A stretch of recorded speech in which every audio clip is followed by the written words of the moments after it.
why is this film so important right now? Especially, a lot of people feel like they're tired of seeing the slave films, or even though this isn't a slave film, it just deals with a lot of those issues.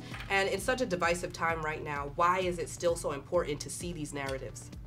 Well, I think it's important to see this film because we never get a chance to see the black man free. And of course, you know, we're living in those times where the black man is free, but people haven't gotten a memo, and we're still going through this. So it's very important for people to see, and hopefully it provokes change, you know, and help us to have conversations about, you know, what is this opportunity saying to us? You know, what do we do with this opportunity? I think we learn how to love. I'm sorry, go ahead, Carrie. No. I love what you said about people not getting the memo. I think that's like, that sums up the whole thing. Yeah. You know, we would love to believe as a society that we've come on such a long way, and actually this film reminds us we haven't, and this is recent history, and we, you know, what we've seen this year has just shown us how little we've come on. So if this can broaden that conversation, further that conversation, then it's a great thing. Yeah, I'm glad you brought that up because we're still living it. You know, this is about inheritance. This is about you know, what it means to have a home, and you know, like to this day we're questioning like who is an American, like what does it mean to be American? And so in Ronzel's narrative, this soldier coming home, we see that he's more American overseas than he is at home, and that's something that I feel today. Like right now, I can go to Germany and I'm seen as an American first.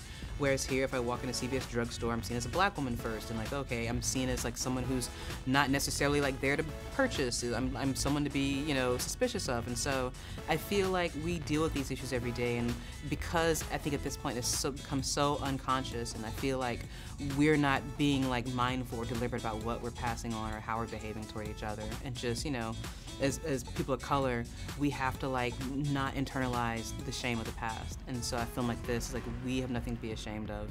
You know, this is all connected to now. This directly influences like who we are and who we'll become. And you know, the more we can talk about it and like question those silences, the more we can open up about it.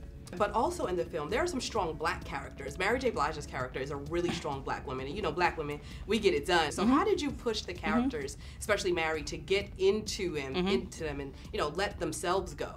Yeah, well, Mary, I knew that she just had it, and for Florence's character, I imagined this woman who had this very exterior reserve, but this interior vulnerability and this deep sense of empathy, and like Mary's work has that just as like a performer. Like when she's on stage, like you are an actor if you're on any stage. You know, when you're with her, when you're at her concerts, it's like a therapy session. You're not just hearing songs, you're feeling them. She's making you feel every single joy. She's making you feel every single heartbreak. So to me, if you can do that in like the most impersonal of mediums, then on film, you know, you're gonna be amazing. And Mary brought it and like really allowed herself to be seen, and taking off the wig, taking off the brand, and disappearing into character, which is hard. And I think it's easy to give like a big performance. It's very hard to give a restrained performance. And Mary does this thing where it's a very restrained performance, and she says everything with a single look.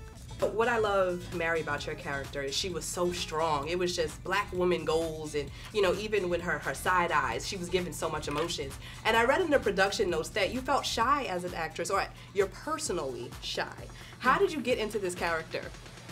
Well, I had no choice. I had to surrender everything to Florence because I'm not Florence, but my grandmother's Florence and all my aunts, and you know, this woman is in my DNA.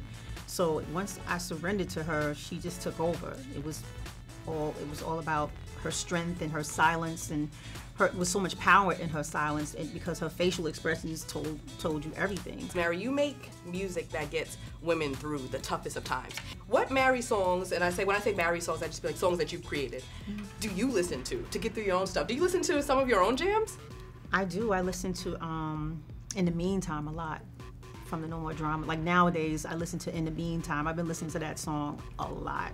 What am I gonna do? In the meantime, what do I do? Continue to love myself. That's what I'm listening to right now.